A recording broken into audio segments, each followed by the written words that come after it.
దేవతానామలం చంద్రబలం తదేవ విద్యాబలం దైవబలం తదేవ లక్ష్మీపదే దైవం స్మరామి.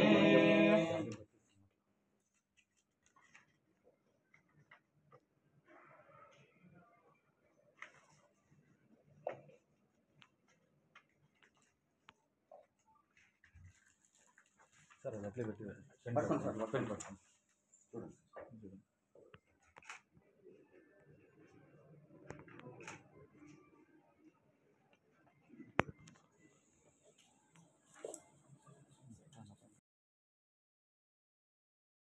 ఇక్కడ పుట్టపర్తి గురించి, స్వామి గురించి నాకు బాగా అవగాహన ఉంది. అండ్ స్వామివారి 100th బర్త్డే కూడా ఈ సంవత్సరం మనం జరుపుకుంటున్నాం. సో ఖచ్చితంగా దాన్ని విజయవంతంగా నిర్వహించడం. తర్వాత ఇది మన ఆంధ్రప్రదేశ్లో కర్ణాటక బార్డర్లో ఉంటుంది. చాలా వెనుకబడిన జిల్లా, ముఖ్యంగా వ్యవసాయ ఆధారిత జిల్లా ఇది. సో అండ్ అదేవిధంగా పారిశ్రామికంగా కూడా ఎక్కువ అవకాశాలు ఉన్నటువంటి జిల్లా. సో ఒకటి వ్యవసాయం, ప్రాథమిక రంగాన్ని అభివృద్ధి చేయడం, ముఖ్యంగా జల సంరక్షణ అంటే వాటర్ హార్వెస్టింగ్ స్ట్రక్చర్స్, వాటి మీద ప్రత్యేకమైన శ్రద్ధ తీసుకోవడం జరుగుతుంది. అదేవిధంగా ఇండస్ట్రీస్ కూడా ఎక్కువ ఫోకస్ తీసుకోవడం జరుగుతుంది ఈ టెన్యూర్లో. అండ్ అదేవిధంగా మన basic health, education and rural development మీద కూడా ప్రత్యేకమైన శ్రద్ధ తీసుకోవడం జరుగుతుంది.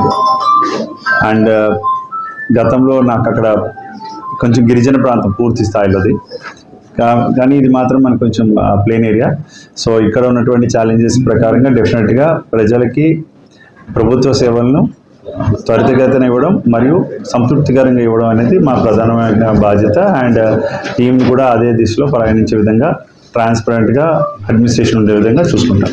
ముఖ్యమంత్రి గారు శ్రీ నారా చంద్రబాబు నాయుడు గారు, అదేవిధంగా డిప్యూటీ సీఎం గారు, మన హెచ్ఆర్డి మినిస్టర్ గారు, ముఖ్యంగా ఏంటంటే ఈ జిల్లాని చాలా ప్రత్యేకమైన శ్రద్ధ, ప్రత్యేకమైన ఇంపార్టెన్స్ ఉంది. ఖచ్చితంగా మీకు మంచి గురుతర బాధ్యత చెప్తున్నాం. ఈ జిల్లాని అభివృద్ధి దిశలో తీసుకెళ్లడంలో ఖచ్చితంగా మీరు అందరూ కూడా, అంటే మీరు టీం సత్యసాయి ఖచ్చితంగా కష్టపడి జిల్లాకి మంచి పేరు తీసుకురావాలని చెప్పడం జరిగింది. సో వారి యొక్క మార్గనిర్దేశత్వంలో ఖచ్చితంగా మనం టీం అందరం కూడా కలిసి కష్టపడి జిల్లాని అభివృద్ధి పథంలో తీసుకెళ్తామని మీ అందరికీ తెలియజేస్తాం. Thank you.